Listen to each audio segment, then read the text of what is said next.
So I had to sit down here today and absolutely talk about Kaguya-sama Love is War Season 3. It was absolutely fantastic. I love this episode. It was amazing.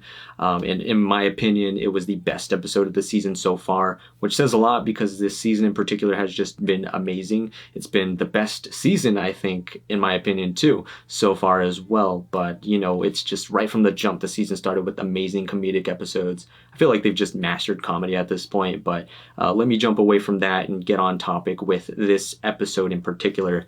I just enjoyed a lot of what it had to offer, showing different, previous events that we haven't seen in the past, and then as well as showing different perspectives, different viewpoints of characters and stuff. It's just been amazing. Just in particular, I want to start off with Miyuki, just talking about the stuff that happened with him, with Kaguya, and how he fell for Kaguya, his first kind of viewpoints of her when he first came to Shuichi Academy, and then his different perspectives as well as how he viewed the school back then, because right now we know him as the student council president who cares a lot about the school and how things kind of function within the school. But seeing how he was back then, on how, Shuichi Academy is a very prestigious school with a lot of kids that come from well-off, very, very wealthy families. And him in particular, he's like the polar opposite of that, where he's a scholar, he's very, very smart, but he does not come from a wealthy or, well-off family. So he's, the outsider already in that regards, in particular with the school. And then he just has been struggling to talk to people and make friends. And then on top of that, he's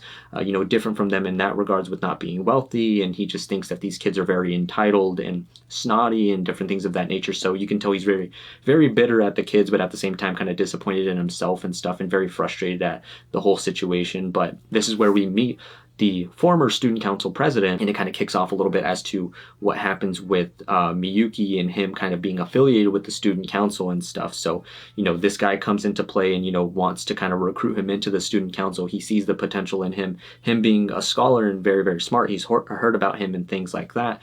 But, Miyuki, he doesn't see himself very highly. So he's like very skeptical as to why he would want to recruit him. But from this guy's perspective, I see the value in it, where he's a scholar, he can like thrive in this environment potentially, and kind of make things better out of it. So, he's still skeptical about it. Miyuki is in that regards, and thinks they might be trying to take advantage of him. But this kind of plays into how he meets or how he sees Kaguya and stuff. They talk about her multiple times throughout the episode in this flashback of who she is and stuff. And he sees her, and he sees how great of a person she is, and how she's very, very selfless, a very courageous person that just jumps in with no hesitation to help people. And he sees those people as being very, very beautiful. He sees himself like, okay, I can never match up to her. I can't be like, I'm not as the same like worth as her and stuff like that. Who would be, I guess, worthy of dating Kaguya-sama and being by her side? And he was like, okay, like he got the idea of, being the student council president. Somebody like that in high regards would be worthy of being by her side and stuff like that. So that's kind of the first time we see him taking interest in being the student council president or being in the student council at all. And then seeing, Kaguya, jump into that whole like nasty water and stuff to save that girl was nice to see, and seeing her kind of be selfless in that regard and just taking that action and stuff too, which was really, really good. So that was a whole like great sequence of events and stuff that happened with Miyuki, and seeing that whole flashback there. And then as well as seeing the whole maid cafe stuff, I thought that was very funny. The interactions Kage had with different characters and stuff, with these other characters, those two older guys in particular, and Ai Hayasaka, them telling her how she's not, I can't remember the term that they used, but they were saying like she's not fancy or pure or something like that. And, like the way that she would make coffee and she can't make it well. And, Ai Hayasaka took it like a step further as to, roasting her along with these other guys, saying she's not good at that kind of stuff. And they were giving Ai Hayasaka praise because, she knows how to do it really well. And she's a maid. She does that for a living, and she does it all the time. So she has practice with it and she knows how to do it. And as well as just kind of playing off of what Ai Hayasaka has been doing a lot of this season, and is kind of like letting Kaguya know that she's not perfect, that she has flaws and she doesn't do things well, and she's kind of hinted at that in previous seasons before, but showing her a lot more and letting her voice be known a lot more this season as to, you need to stop beating around the bush, you need to stop, doing this kind of stuff, and showing her that things can potentially be easily taken away from her. I feel like she's done a lot this season with, especially with the Herthaka stuff, with her interactions with Miyuki, and everything, with showing Kaguya a little bit more as to this can easily be taken away from you. I can, like come on to him and this can turn into, somebody can come and take him away from you as easily as that. You need to stop beating around the bush and, like go and confess, go and ask him out and stuff.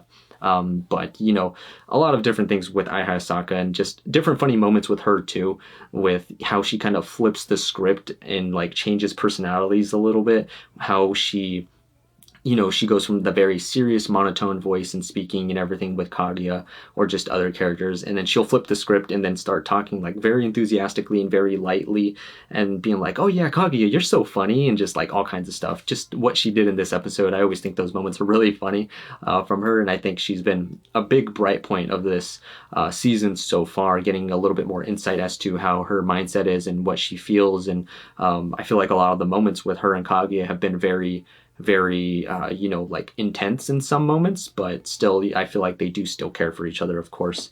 But yeah, like the moments with her and then Kaguya interacting with those two guys and seeing her react from how they were praising her tea and telling her like, oh my gosh, this tea is amazing, but it's from like, I don't know, it seems like a tea that somebody's making that she's in love with somebody or something like that. This is a tea made out of love. This person might be in love, whoever made this tea, and she's just like freaking out and telling them to shut up and get out because Miyuki's in the room and she doesn't want him to kind of be tipped off to the fact that she's in love and it might potentially be him.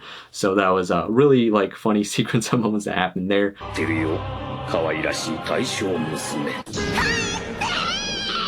But I'll jump over to my favorite part of the episode, which was the stuff with Ishigami and him kind of finding the courage and everything and being able to go and ask Tsubame out to go do something.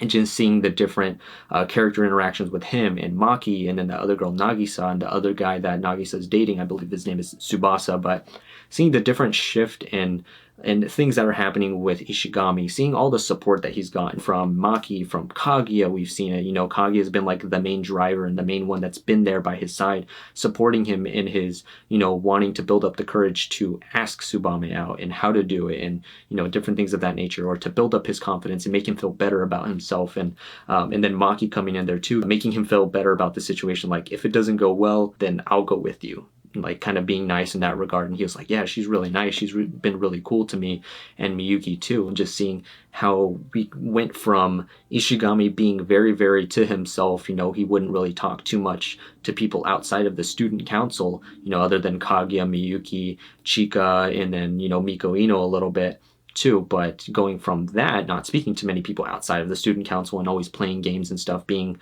kind of seen as like a very gloomy character, to what he kind of turned into at the end of season 2, seeing that character development was great. But then seeing how people are starting to view him now, that viewpoint of Ishigami is shifting.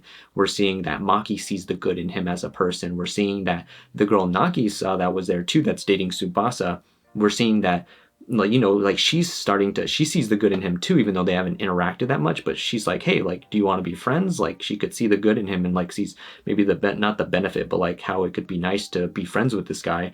And and he's like, oh yeah, sure. He's like taken off guard by it a little bit, but still, like, seeing that viewpoint of people seeing him in a different light from what they used to see him at the beginning of the series has been amazing. I think it's been awesome for him. He's one of my favorite characters in Kaguya-sama, and I've enjoyed the heck out of seeing how he's gone from this point in the beginning of the series to where he's at currently, and having a lot of different friends and stuff too, that friendship group and stuff kind of growing in the school and how people see him. So then, as well as him going up, having the courage to ask Tsubame out, it could be a very nerve-wracking thing. It could turn out very embarrassing or something like that. She could tell him something unexpected, like, oh, she does have a boyfriend, after thinking for so long that she was single. It could just turn out not as he expected and turn out in a disappointing manner, but he had the willpower and got the courage to be able to ask her, and thinking that things might go wrong, she like lit up when he did ask her to go to the horror house that they kind of him and his team kind of set up and stuff for the culture festival.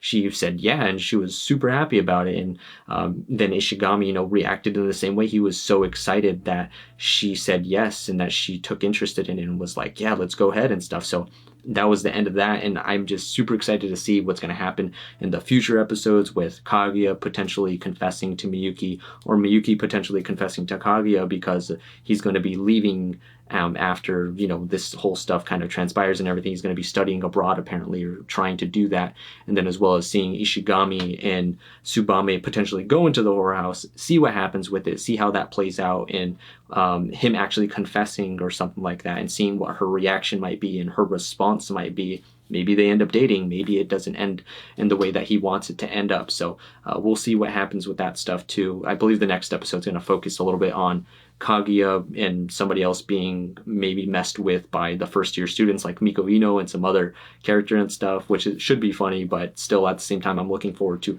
all of the other things that are happening so far that have been built up this season. We still have 3 episodes to go, and this was such an amazing episode that I'm like, these next few episodes are going to be even greater. I'm assuming it's going to be awesome to see. So I'm super pumped for it. I'm excited, loved it. But yeah, let me know down in the comments below how you guys felt of this episode. Let me know what you guys think of Ishigami's situation, Miyuki, just different perspectives we've been seeing from these characters. And yeah, give me a like on the video if you guys can. It helps me out a ton. And subscribe to the channel if you guys have not already. Appreciate you all for watching, and I'll catch you all later. See ya. Bye-bye.